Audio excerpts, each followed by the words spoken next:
बिस्मिल्लाहिर्रहमानिर्रहीम, अस्सलाम वालेकुम। Dear MD CAT aspirants, final day की जो रिवीजन है वो एक बड़ा ट्रिकी सा काम है। इस रिवीजन को बहुत कॉम्प्रिहेंसिव होना चाहिए, लेकिन उसके साथ साथ बहुत क्विक और बहुत शॉर्ट भी होना चाहिए, कंसाइज होना चाहिए। इसमें कोई भी पॉइंट ऐसा नहीं होना चाहिए जो कि रह जाए, लेकिन कोई भी एक्स्ट्रा बहुत अननेसेसरी किस्म की डिटेल्स भी नहीं होनी चाहिए। तो इन सारी चीज़ों को जहन में रख के आज का जो लेक्चर है वो हमने इस तरह से प्रिपेयर किया है कि ये बड़ी ज़बरदस्त किस्म की आपकी रिवीजन होगी। ये जितने सारे टॉपिक्स लिखे हुए हैं इसके अंदर, वर्ब, टेंसेस है, conditionals, causative, subjunctive mood, punctuation, kinds of sentences और आर्टिकल। इंशाल्लाह आप लोग ये सारे का सारा लेक्चर अगर देखते हैं तो इन सारे टॉपिक्स के अंदर से कोई एक सिंगल इम्पॉर्टेंट पॉइंट आपका मिस नहीं होगा। और आई गारंटी यू कि चाहे आप यूएचएस का एमडी कैट दे रहे हैं, चाहे फेडरल का दे रहे हैं, चाहे आप केएमयू, जो भी आप एमडी कैट का टेस्ट दे रहे हैं, बलूचिस्तान से है, सिंध से है, इंशाल्लाह एक सिंगल एमसीक्यू भी इन टॉपिक्स का जो हम अभी रिवाइज करने जा रहे हैं इनके बाहर से इंशाल्लाह नहीं होगा। तो शुरू करते हैं जी। हम पहला है टेंसेस। टेंसेस के अंदर हमें क्या चीज़ सीखनी है पहले ये देख लीजिए। प्रेजेंट इंडेफिनिट और प्रेजेंट कॉन्टिन्यूस हमने कहाँ पे लगाना है, पहला पॉइंट ये है। सेकंड पॉइंट, प्रेजेंट परफेक्ट और पास्ट इंडेफिनिट का हमें पता होना चाहिए, इनकी चॉइस कि कहाँ पे प्रेजेंट परफेक्ट है, पास्ट इंडेफिनिट है। टाइम क्लॉज क्या होती है हमें ये पता होना चाहिए। उसके साथ बाय द टाइम को हम कैसे इस्तेमाल करते हैं। देन पास्ट परफेक्ट और कॉम्बिनेशंस पास्ट के अंदर जो बनते हैं डिफरेंट टेंसेस के, वो हमें अच्छे से पता होने चाहिए। ये सारे पॉइंट्स इंशाल्लाह अगले 10 मिनट में आपको बिल्कुल क्लियर होंगे। नेक्स्ट देखते हैं, शुरू करते हैं जी। प्रेजेंट इंडेफिनिट के जो कीवर्ड्स हैं आप सबको पता है, ऑलवेज, यूजुअली, जनरली, फ्रीक्वेंटली, ये सारे के सारे एडवर्ब्स ऑफ फ्रीक्वेंसी हैं जो कि रेपिटेशन को शो करते हैं। रिपीटेड एक्शंस होते हैं सिंपल प्रेजेंट टेंस में। कॉन्टिन्यूस टेंस के ज़रा ध्यान से याद कीजिएगा। नाउ है, now a days, these days, at present, at the moment, etcetera. आपको बड़े ज़बरदस्त किस्म के कॉम्प्रिहेंसिव और बड़े शॉर्ट नोट्स मिलेंगे इंशाल्लाह। ये देख लीजिए ज़रा, प्रेजेंट इंडेफिनिट और कॉन्टिन्यूस में आपको कहाँ पे इंडेफिनिट यूज़ करना है इंस्टेड ऑफ कॉन्टिन्यूस। जब भी हम स्टेटिव या लिंकिंग वर्ब्स यूज़ करेंगे तो अगर लिंकिंग और स्टेटिव वर्ब का बेसिकली ये होता है कि हम लिंकिंग या स्टेटिव वर्ब की आईएनजी फॉर्म यूज़ नहीं करते हैं। तो ऐसी सूरत में फिर हमारा प्रेजेंट कॉन्टिन्यूस चेंज हो जाता है प्रेजेंट इंडेफिनिट में। तो कोई ऐसा सेंटेंस जहां पे आपको प्रेजेंट कॉन्टिन्यूस बनाना है, लिंकिंग वर्ब अगर आ जाएगा तो फिर आप उसको प्रेजेंट इंडेफिनिट बनाएंगे। और इसी तरह से अगर प्रेजेंट परफेक्ट कॉन्टिन्यूस आए तो वो किस में चेंज हो जाएगा, वो प्रेजेंट परफेक्ट में हो जाएगा। हम पहले इसको देखते हैं। Do you see, are you seeing that white building, देख लीजिए। See, hear, smell, taste, own, ये सारे के सारे आपके लिंकिंग वर्ब्स हैं। और like, dislike, hate, love, etcetera. अब इसमें आप आर सीइंग नहीं लगाएंगे, यहां पे हम कौन सा लगाएंगे, ये गलत है, ये सही है। ये वाला आया हुआ है लास्ट एग्जाम में, the headmaster wants, is wanting नहीं होगा। द फूड टेस्ट्स होगा। I have, am having two hands नहीं, am, I am not having two hands. Have इस तरह से हैव खाने के लिए इस्तेमाल होता है। So I have two hands means possession के लिए है। हैव जब पोजेशन के लिए इस्तेमाल होता है तो ये स्टेटिव होता है। Are you hearing, do you hear that noise. Noise को हियरिंग हम कभी भी नहीं कहते, do you hear a noise या दैट नॉइज हम कहते हैं। ठीक हो गया। तो ये है। Next, performative verbs, accept, reject, यानी परफॉर्मेटिव वर्ब्स वो होते हैं कि अगर आपके बोलने से कोई एक्शन परफॉर्म हो जाए तो वो परफॉर्मेटिव वर्ब है। मैं राइट अगर बोलूंगा तो लिखा नहीं जाएगा, लेकिन अगर मैं कहूँ आई एक्सेप्ट तो वो एक्सेप्ट हो जाएगा। आई प्रॉमिस, प्रॉमिस हो जाएगा। तो ये परफॉर्मेटिव वर्ब्स के साथ भी वही होता है जो इधर होता है। हम आईएनजी फॉर्म नहीं लगाते हैं। I am naming you Ahmad नहीं होगा, आई नेम यू अहमद होगा। आई प्रॉमिस होगा, आई एम प्रॉमिसिंग नहीं होगा। तीसरी बात, अनयूजुअल या अनडिजायर्ड रेपिटेशंस जितनी भी होती हैं, रेपिटेशंस होती हैं, रिपीटेड एक्शंस होते हैं, लेकिन वहाँ पे हमने प्रेजेंट इंडेफिनिट टेंस नहीं लगाना। वहाँ पे हमने क्या करना है, वहाँ में प्रेजेंट कॉन्टिन्यूस टेंस लगाना है। यानी ऊपर वाला ये हमने देखा कि कहाँ पे हम कॉन्टिन्यूस की जगह हम इंडेफिनिट लगाते थे, जहाँ पे हम इंडेफिनिट की जगह कॉन्टिन्यूस लगाएंगे। What's wrong with you, why do you always laugh, why are you always laughing. क्या होगा, ये वाला आपका सही होगा, ये वाला आपका गलत होगा। क्यों? डू यू ऑलवेज लाफ हम नहीं करेंगे, बिकॉज ये शो करता है आपके साथ क्या मसला है। ये स्पीकर की अनॉयंस को शो करता है। जब भी स्पीकर किसी बात के ऊपर नाराज होता है, बरहम होता है, यानी अनडिजायर्ड किस्म का एक्शन बार बार हो रहा है जो नहीं होना चाहिए, तो तब हम प्रेजेंट इंडेफिनिट नहीं लगाएंगे, हम प्रेजेंट कॉन्टिन्यूस लगाएंगे। तो आप हमेशा क्यों हंसते रहते हैं, ये इस सेंटेंस से पता चलता है कि अनॉयंस हो रही है। व्हाट्स योर प्रॉब्लम, आपको मसला क्या है, आप मुझे क्यों घूरते रहते हैं, तो Y do you always stare at me नहीं होगा, क्योंकि इसका मतलब है अगर कोई बंदा कह रहा है कि आप क्यों मुझे घूरते रहते हैं, तो इट मीन्स उसकी अनॉयंस से हो रही है, वो चाह रहा है कि ऐसा नहीं होना चाहिए। तो जब भी एक स्पीकर ये चाहता है कि कोई एक्शन, ऐसा एक्शन रिपीट नहीं होना चाहिए, वो रिपीट हो रहा है, अनडिजायर्ड रेपिटेशन, तो हम उसके लिए कॉन्टिन्यूस टेंस लगाते हैं, प्रेजेंट इंडेफिनिट लगाते हैं। नेक्स्ट देखते हैं जी, next please. Present perfect, past indefinite के कीवर्ड्स देख लीजिए, बहुत इंपॉर्टेंट है।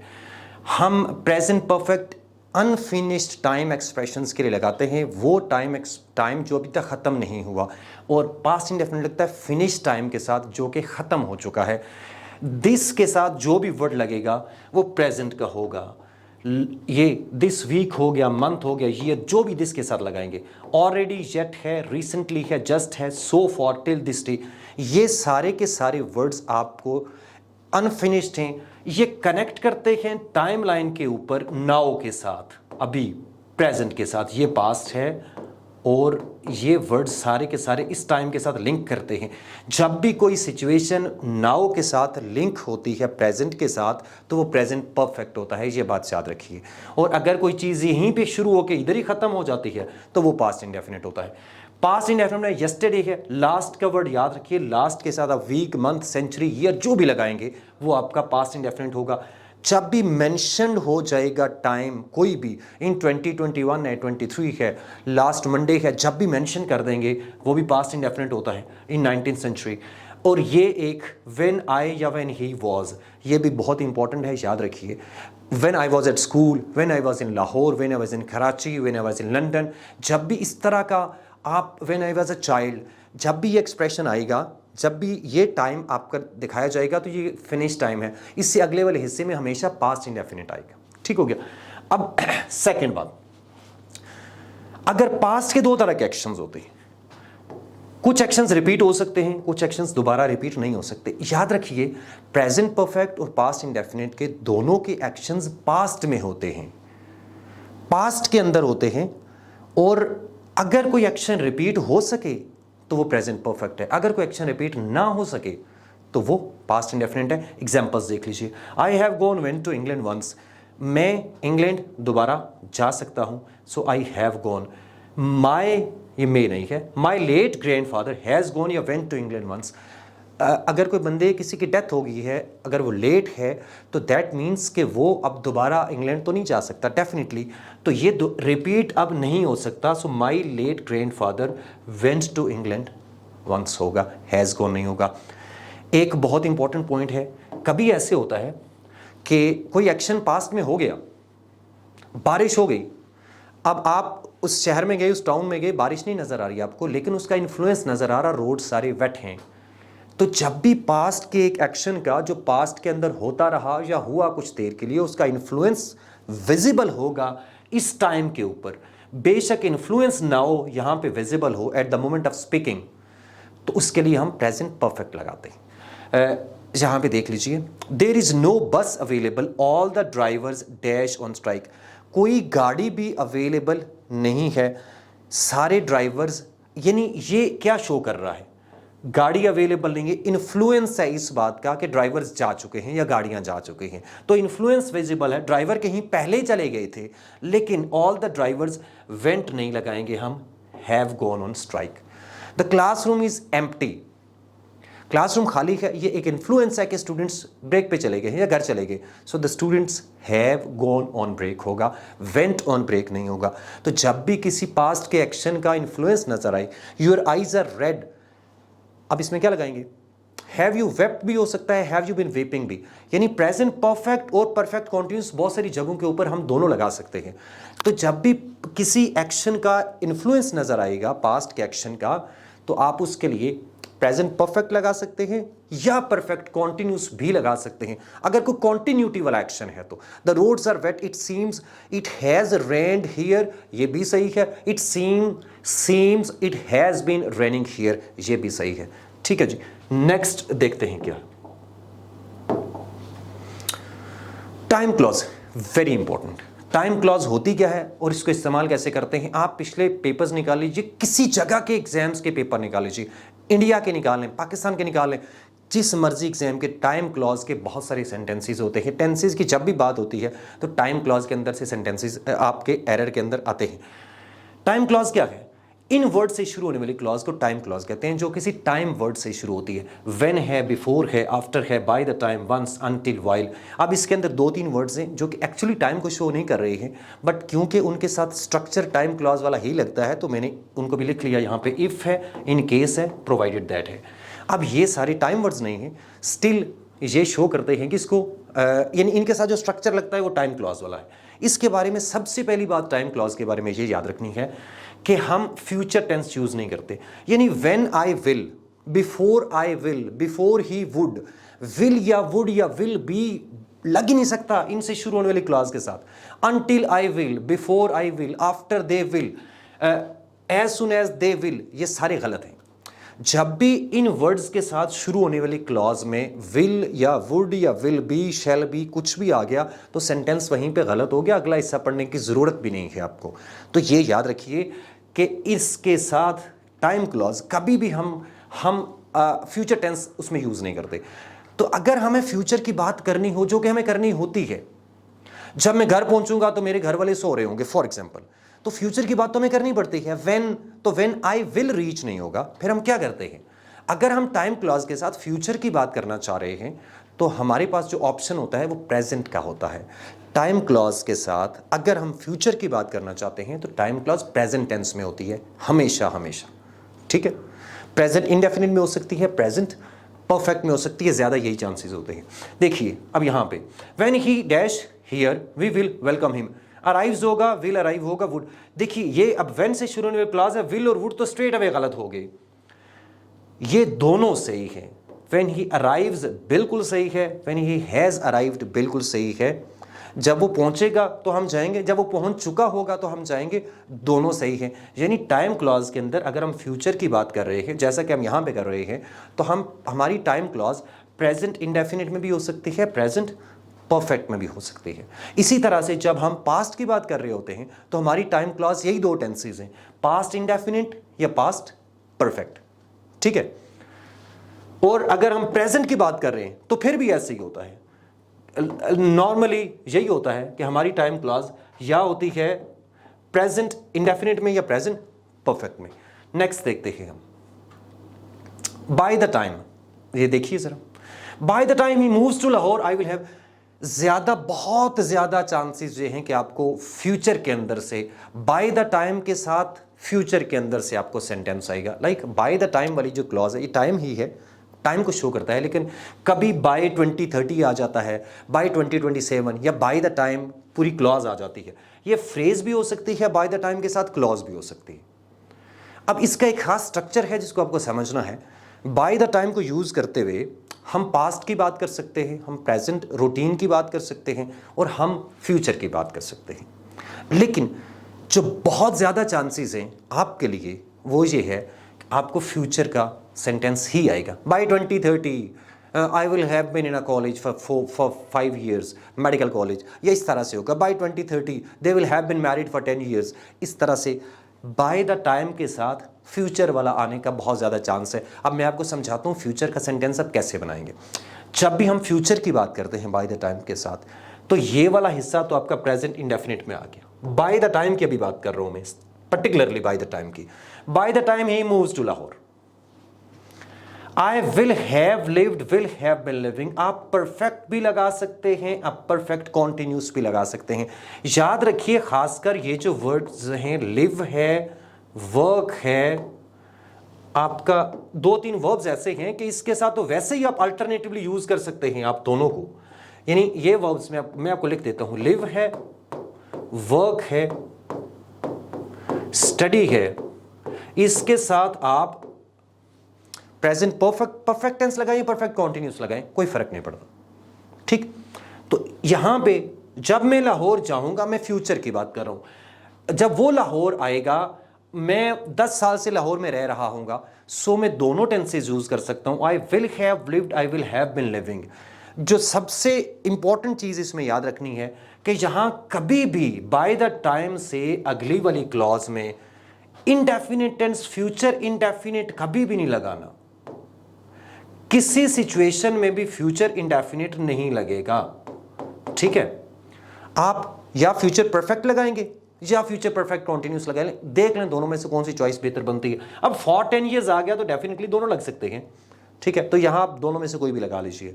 By the time he joins my university, जब वो मेरी यूनिवर्सिटी ज्वाइन करेगा तो मैं ग्रेजुएशन कर चुका हूंगा। I will have graduated, I will graduate, तो स्ट्रेट अवे गलत है। विल बी ग्रेजुएटिंग भी गलत है। विल बी ग्रेजुएटिंग यहां पे ना लगाइए। लाइक विल बी ग्रेजुएटिंग हो सकता है, अगर सिंस फॉर नहीं लगा हुआ तो कॉन्टिन्यूस भी लग सकता है, लेकिन आप उस पर ना चाहिए। आप यानी दो ही जहन में रखिए, फ्यूचर परफेक्ट या फ्यूचर परफेक्ट कॉन्टिन्यूस। तो हम फ्यूचर की बात करते हैं, यूं भी आ सकता है या यूं भी आ सकता है। बाय 2027 आई डैश, यहां पे मैं भी लगा रहा हूं, इन अ मेडिकल कॉलेज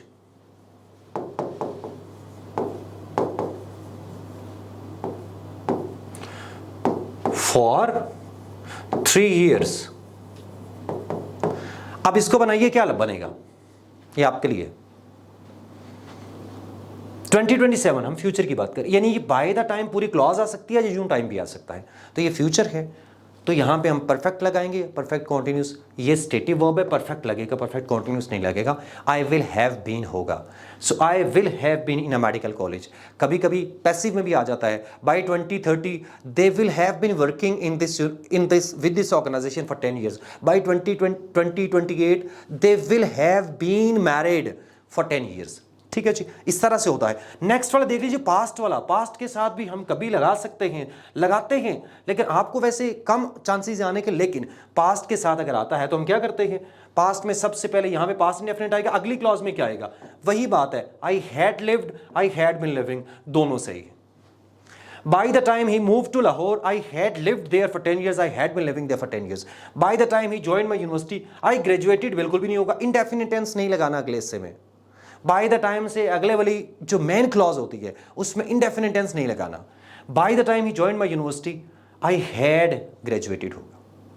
ठीक हो गया, सो ये हो गया जी बाय द टाइम। आगे चलिए, कॉम्बिनेशंस पास्ट के अंदर क्या होते हैं, बहुत इंपॉर्टेंट है, इसके बहुत सारे क्वेश्चंस पहले आपके एमटीकैट में भी आए हुए हैं। सबसे पहली बात, जब भी सीक्वेंस ऑफ एक्शन होता है, एक एक्शन के फौरन बाद दूसरा एक्शन होता है, या एक एक्शन के नतीजे में दूसरा एक्शन होता है, एक एक्शन की वजह से दूसरा एक्शन होता है, उस सूरत में दोनों के साथ पास्ट इंडेफिनिट लगता है। पहला पॉइंट याद रखिए, 4 तरह के कॉम्बिनेशन से। पहला, ही केम, ही सॉ, ही कमकेड, एक के बाद दूसरा, दूसरे के बाद तीसरा। When I saw the line, I got frightened, जब मैंने लाइन को देखा मैं परेशान हो गया, मीन्स इसकी वजह से ऐसा हुआ।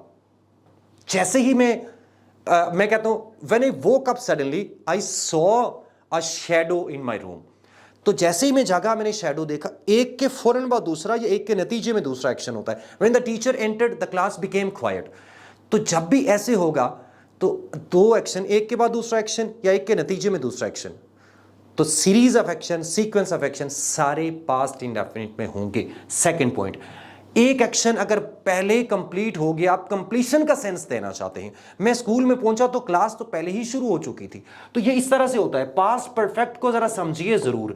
ये है पास्ट, मैं स्कूल में पहुंचा, क्लास इधर पहले कहीं इधर इधर इधर कहीं शुरू हो चुकी थी।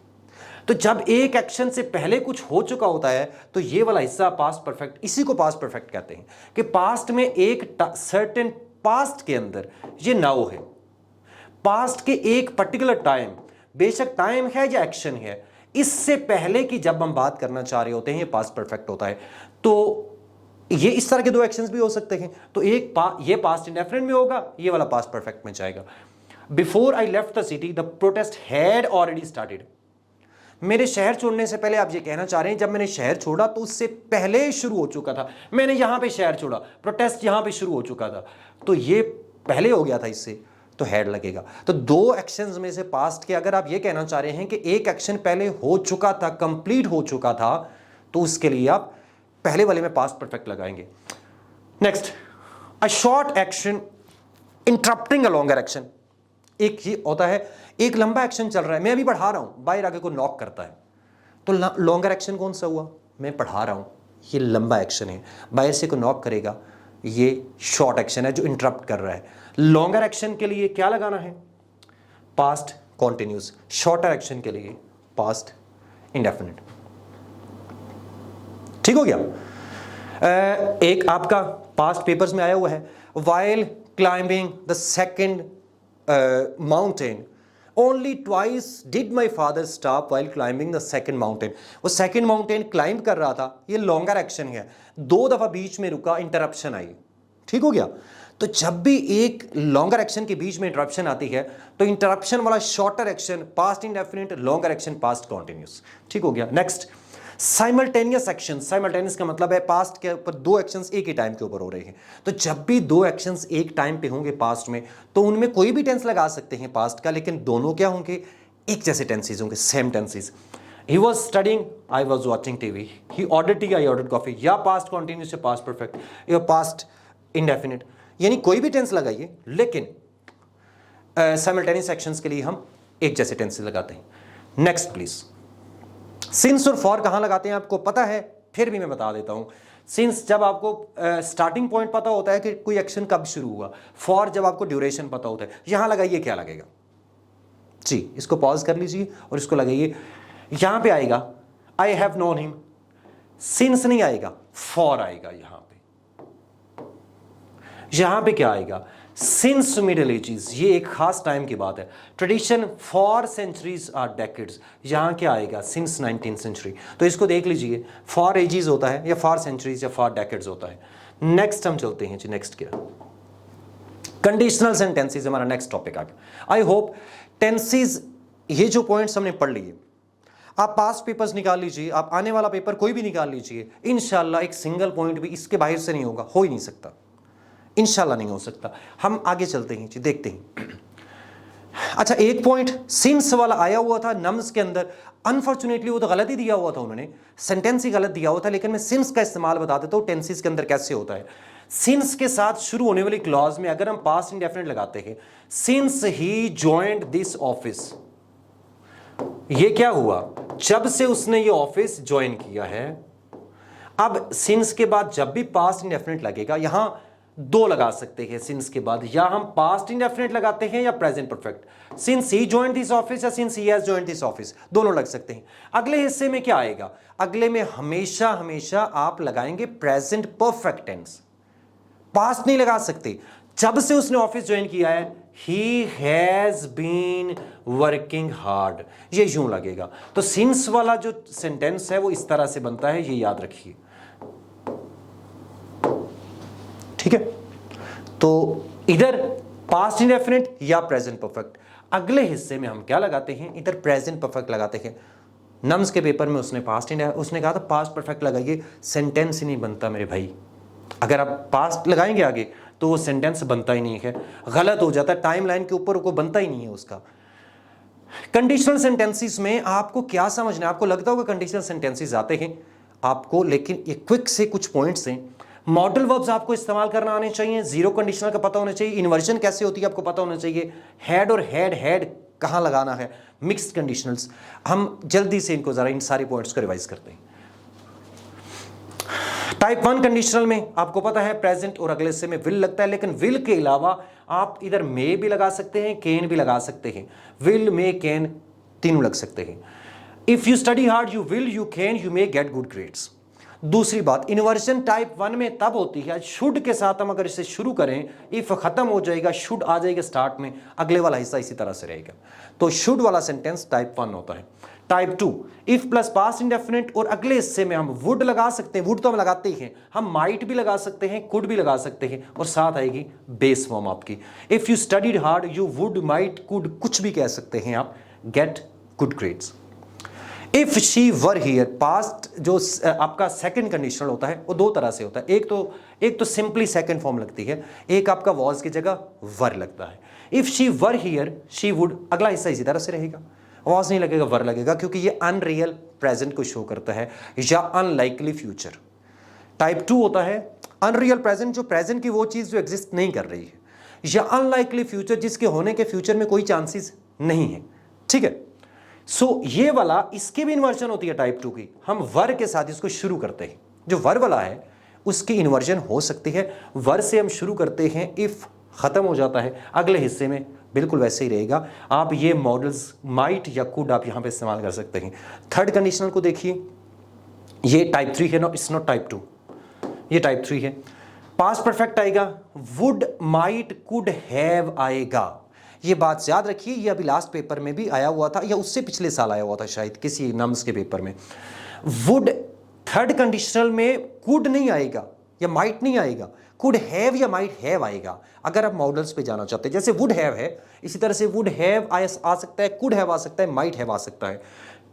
अब ये देखिए जरा, if you had studied hard you would have, might have, could have got good grades, third form आएगी आगे। और इन्वर्जन कैसे होती है, हैड शुरू में आ जाता है और आगे आपका क्या आता है, थर्ड फॉर्म, बाकी सारा ऐसा इसी तरह से है। तो आई होप कि ये आपको क्लियर हो गया है। अब हम आगे चलते हैं। Next one, zero conditional. Zero conditionals हम तब लगाते हैं जब भी एक कंडीशन का फिक्स्ड रिजल्ट हो, when one condition gives consistent result always.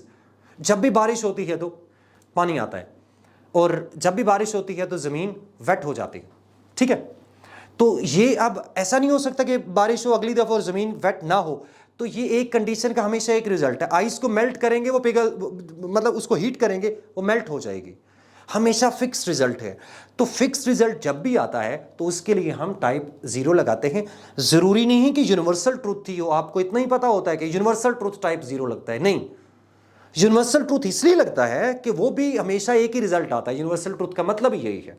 इसके अंदर दो तीन चीजें हो सकती है। जनरल ट्रूथ कोई भी, इफ व्हेन यू ऐड, जैसे आप 2 को 2 में जमा करेंगे तो इट क्या होगा, देख लीजिए यहां से मेक्स 4 होगा, क्योंकि हमेशा एक ही रिजल्ट है, यही वाला आएगा।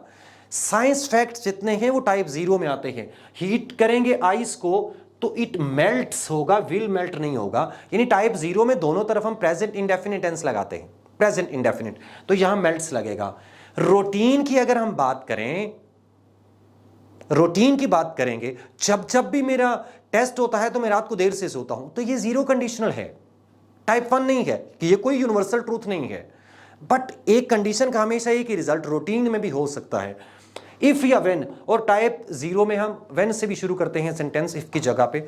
और अगर इफ नहीं दिया हुआ, व्हेन दिया हुआ है, तो वो टाइप 0 होता है। कंडीशनल जब व्हेन से शुरू होता है तो वो टाइप 0 होता है। If when I have an exam I will be excited या I am excited, obviously am होगा। इसका मतलब है कि जब भी एग्जाम होता है मैं बहुत एक्साइटेड होता हूं। और आई डोंट नो कि आप एक्साइटेड हैं या स्ट्रेस्ड हैं, बट एक्साइटेड होना चाहिए आपको। सो एम आएगा। When if you stand for a noble cause Allah helps you, अगर आप एक नेक मकसद के लिए खड़े होंगे तो अल्लाह आपकी मदद करता है। ये एक तरह का, अगर आप इसको जनरल ट्रूथ बताना चाहते हैं तो आप इसके साथ 0 कंडीशन लगाएं। हाँ, इफ के साथ है तो दोनों लगा सकते हैं, आप ये भी लगा सकते हैं, ये भी लगा सकते हैं। अगर आप नोबल कॉज के लिए खड़े होंगे, एक दफा की बात कर रहे हैं फ्यूचर की, तो अल्लाह मदद करेगा। अगर आप ये कहते हैं कि अगर जब भी आप नोबल कॉज के लिए खड़े होते हैं अल्लाह आपकी मदद करता है, तो फिर आप इसके लिए 0 कंडीशन लगाइए। तो इस सूरत में आपकी चॉइस है। लेकिन आपका अगर व्हेन से शुरू हो गया, इफ से नहीं है, तो उस सूरत में फिर आप ये नहीं लगाएंगे, उस सूरत में फिर आप यही लगाएंगे। मैंने वाला कंडीशनल टाइप 0 होता है। टाइप 2 और 3, ये जरा एक और ट्रिकी सी बात है कंडीशनल्स के अंदर। हैड प्लस थर्ड फॉर्म आएगी तो टाइप 3 होगा। अगर हैड के साथ थर्ड फॉर्म नहीं आ रही, हैड पोजेशन वाला हैड इस्तेमाल हुआ है, for example if I had more money, if I had a bigger house, तो अब ये हैड पोजेशन वाला है, ये टाइप 2 है, टाइप 3 नहीं है। तो इसको समझना है आपको। जब भी पोजेशन की बात होती है तो टाइप 3 में हैड लगता है और टाइप 2 में सिर्फ हैड लगता है। अब ये देखिए जरा, if I had money, had के साथ कोई थर्ड फॉर्म है नहीं है, तो ये टाइप 2 है। I dash it to you, I would होगा या वुड हैव होगा, क्या होगा यहां पे आपका बनेगा, इट्स वुड लैंड होगा, टाइप 2 है। If I had money I would have lent, ये वाला आपको ऑप्शन बनेगा, ये आपका टाइप 3 है।